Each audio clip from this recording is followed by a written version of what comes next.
Hello friends, कैसे हो आप सब। आई होप कि आप सब बहुत अच्छे से होंगे और पढ़ाई लिखाई बहुत अच्छे से चल रही होगी। तो ज़्यादा देर ना करते हुए अपनी क्लास को स्टार्ट करते हैं। आज हमारा टॉपिक है प्रारूप समिति। प्रारूप समिति या इसको मसौदा समिति भी बोलते हैं। तो प्रारूप समिति मतलब क्यों बनाई गई थी, तो क्या है, संविधान में बनाए गए प्रावधानों पर चर्चा करने हेतु प्रारूप समिति का गठन किया गया। इसमें 7 मेंबर थे और इसका गठन 29 अगस्त 1947 को किया गया था। तो इसका गठन कब हुआ था? 29 अगस्त 1947 को। ये डेट आप लोगों को याद रखनी है। उसके बाद जो इसमें 7 मेंबर्स थे वो कैसे याद रखेंगे, तो इसके लिए हमने एक ट्रिक बनाई है। उस ट्रिक के माध्यम से हम आप लोगों को इन 7 मेंबर्स के नाम याद कराएंगे। तो ट्रिक क्या है? भीम गोपाल कृष्ण कन्हैया माधव को लेकर मोहम्मद साहब के खेत पर गए। क्या है ट्रिक? भीम गोपाल कृष्ण कन्हैया माधव को लेकर मोहम्मद साहब के खेत पर गए। तो भीम से क्या हुआ, ये एक एक शब्द में इधर लिख लिए, भीम गोपाल कृष्ण कन्हैया माधव मोहम्मद और ये खेत। ठीक है, तो भीम से क्या हुआ हमारा? भीमराव अंबेडकर। गोपाल से हुआ एन गोपाल स्वामी अयंगर। कृष्ण से हुआ अल्लादीन कृष्णा स्वामी अय्यर। कन्हैया से हुआ कन्हैया लाल मणिकलाल मुंशी। माधव से हुआ एन माधवराव। मोहम्मद से हुआ सैयद मोहम्मद शादुल्ला। खेत से हुआ डीपी खेतान। तो ये ट्रिक के माध्यम से आप लोग इसको नाम को याद कर लिए। जब ये आप 2-3 बार ये रिवीजन करेंगे इस ट्रिक का, तो खुद से ही याद हो जाएगी एकदम से, और कभी नहीं भूलेंगे, क्योंकि ट्रिक से याद किया हुआ हम लोग कभी नहीं भूल सकते हैं। हमने भी ये ट्रिक से ही तैयार किया था, वो हमें आज तक भी याद है।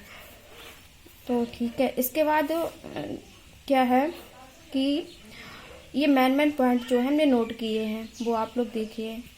क्या है? बीएल मित्र के त्याग पत्र देने के बाद एन माधवराव को सदस्य बनाया गया और डीपी खेतान के देहांत के बाद टी कृष्णामाचारी को सदस्य बनाया गया। ये जो संविधान सभा हुई थी उसमें क्या था, टी कृष्णामाचारी क्या थे? उपाध्यक्ष चुने गए थे।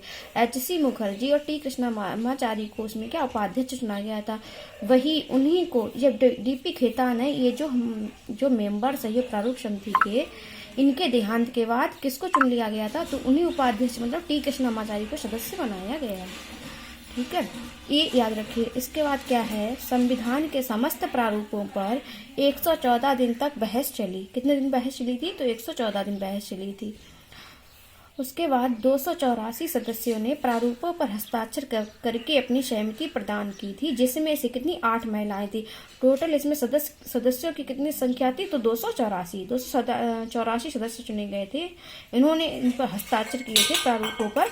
उसमें से 8 महिलाएं थी। कुल महिलाओं की संख्या 8। ये इम्पोर्टेंट याद रखना। उसके बाद 26 नवंबर 1949 ईस्वी में संविधान को अंगीकृत, अधिनियमित व आत्मार्पित किया गया।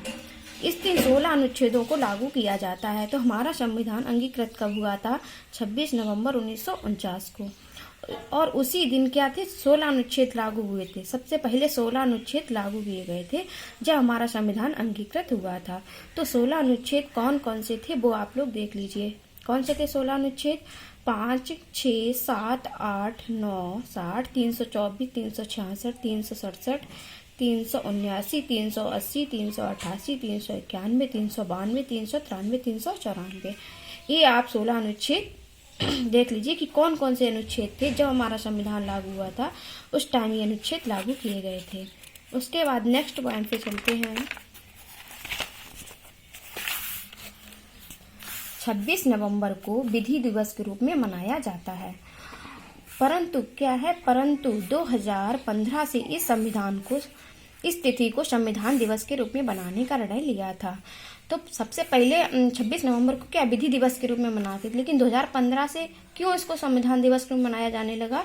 क्योंकि 2015 में डॉक्टर भीमराव अंबेडकर की 150वीं जयंती पर नरेंद्र मोदी ने क्या कहा था कि इसको 26 नवंबर को संविधान दिवस के रूप में मनाने का निर्णय लिया था। तभी से ये हमारा संविधान दिवस 26 जनवरी को हम लोग मनाते हैं।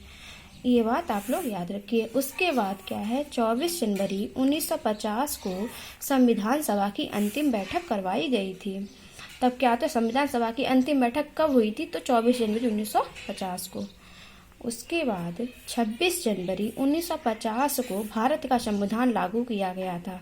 तो ये डेट 26 जनवरी मतलब 24 जनवरी को क्या हुआ था, संविधान की अंतिम बैठक हुई थी। जब अंतिम बैठक हुई थी उसके सिर्फ 2 दिन बाद 26 जनवरी को हमारा संविधान लागू हो गया था। अंतिम बैठक के 2 दिन बाद से ही संविधान लागू हुआ था। तो ये ऐसे याद रखिएगा। उसके बाद पूरे संविधान को अपने हाथों से श्री प्रेम बिहारी रायजादा ने लिखा। पूरे संविधान को किसने लिखा था? अपने हाथों से पूछा जाएगा तो फिर क्या क्या बोलोगे? प्रेम बिहारी रायजादा। श्री प्रेम बिहारी रायजादा ने पूरे संविधान को अपने हाथों से लिखा था। उसके बाद है भारत के संविधान को उधार का थैला भी कहा जाता है।